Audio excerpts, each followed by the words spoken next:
شروع اللہ کا نام لے کر جو بڑا مہربان نہایت رحم والا ہے۔ اے پیغمبر صلی اللہ علیہ وآلہ وسلم، جو عورت تم سے اپنے شوہر کے بارے میں بحث و جدال کرتی اور اللہ سے شکایت رنج و ملال کرتی تھی، اللہ نے اس کی التجا سن لی اور اللہ تم دونوں کی گفتگو سن رہا تھا۔ کچھ شک نہیں کہ اللہ سنتا ہے، دیکھتا ہے۔ جو لوگ تم میں سے اپنی عورتوں کو ماں کہہ دیتے ہیں وہ ان کی مائیں نہیں ہو جاتی، ان کی مائیں تو وہی ہیں جن کے بطن سے وہ پیدا ہوئے۔ بے شک وہ نامعقول اور جھوٹی بات کہتے ہیں، اور اللہ بڑا معاف کرنے والا ہے، بخشنے والا ہے۔ اور جو لوگ اپنی بیویوں کو ماں کہہ بیٹھیں پھر اپنے قول سے رجوع کر لیں تو ان کو قربت سے پہلے ایک غلام آزاد کرنا ضرور ہے۔ مومنو، اس حکم سے تم کو نصیحت کی جاتی ہے اور جو کچھ تم کرتے ہو اللہ اس سے خبردار ہے۔ اب جس کو غلام نہ ملے وہ قربت سے پہلے لگاتار 2 مہینے کے روزے رکھے، پھر جس کو اس کا بھی مقدور نہ ہو اسے 60 محتاجوں کو کھانا کھلانا چاہیے۔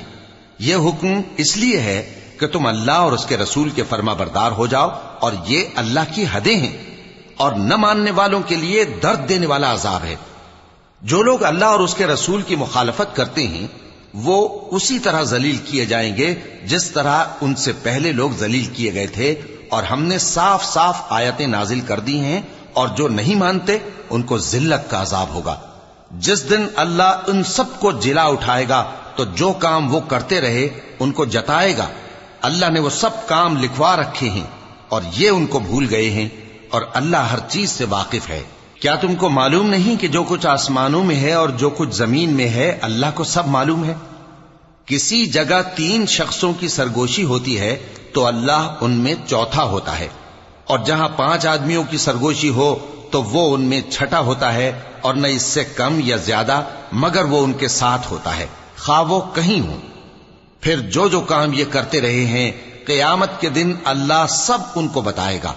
بے شک اللہ ہر چیز سے واقف ہے۔ اے پیغمبر صلی اللہ علیہ وآلہ وسلم، کیا تم نے ان لوگوں کو نہیں دیکھا جن کو سرگوشیاں کرنے سے منع کیا گیا تھا، پھر جس کام سے منع کیا گیا تھا وہی پھر کرنے لگے؟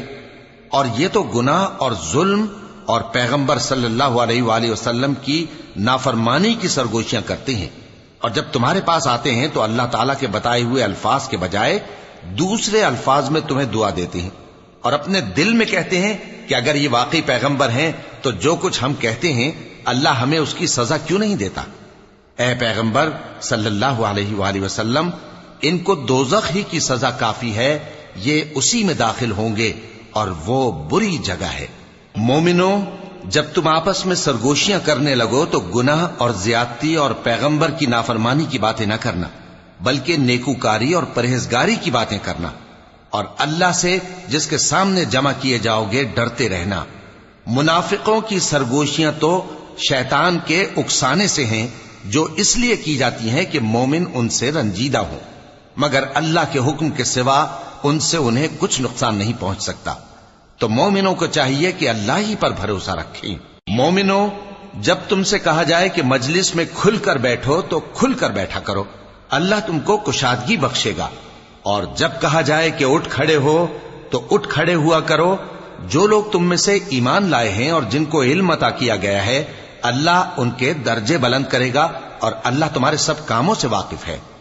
مومنو، جب تم پیغمبر کے کان میں کوئی بات کہو تو بات کہنے سے پہلے مساکین کو کچھ خیرات کر دیا کرو، یہ تمہارے لیے بہت بہتر اور پاکیزگی کی بات ہے، اور اگر خیرات تم کو میسر نہ آئے تو اللہ بخشنے والا مہربان ہے۔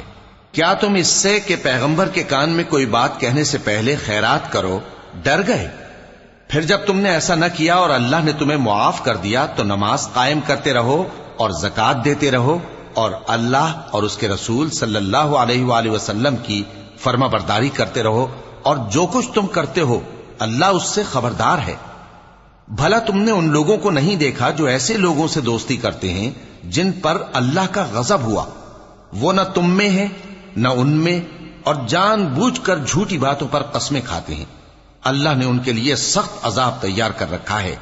یہ جو کچھ کرتے ہیں یقیناً برا ہے۔ انہوں نے اپنی قسموں کو ڈھال بنا لیا ہے اور لوگوں کو اللہ کے رستے سے روک دیا ہے، سو ان کے لیے ذلت کا عذاب ہے۔ اللہ کے عذاب کے سامنے نہ تو ان کا مال ہی کچھ کام آئے گا اور نہ اولاد ہی کچھ فائدہ دے گی۔ یہ لوگ اہل دوزخ ہیں، اس میں ہمیشہ جلتے رہیں گے۔ جس دن اللہ ان سب کو جلا اٹھائے گا تو جس طرح تمہارے سامنے قسمیں کھاتے ہیں اسی طرح اس کے سامنے بھی قسمیں کھائیں گے اور خیال کریں گے کہ ایسا کرنے سے کام چل جائے گا۔ سنو، یہی تو ہیں جھوٹے۔ شیطان نے ان کو قابو میں کر لیا ہے اور اللہ کی یاد ان کو بھلا دی ہے۔ یہ لوگ شیطان کا ٹولہ ہیں، اور سن رکھو کہ شیطان کا ٹولہ ہی نقصان اٹھانے والا ہے۔ جو لوگ اللہ اور اس کے رسول صلی اللہ علیہ وآلہ وسلم کی مخالفت کرتے ہیں وہ نہایت ذلیل ہوں گے۔ اللہ نے یہ بات لکھ دی ہے کہ میں اور میرے پیغمبر ضرور غالب رہیں گے۔ بے شک اللہ زور آور ہے، صاحب اقتدار ہے۔ جو لوگ اللہ پر اور روز قیامت پر ایمان رکھتے ہیں تم ان کو اللہ اور اس کے رسول صلی اللہ علیہ وآلہ وسلم کے دشمنوں سے دوستی کرتے ہوئے نہ دیکھو گے، خواہ وہ ان کے باپ یا بیٹے یا بھائی یا خاندان ہی کے لوگ ہوں۔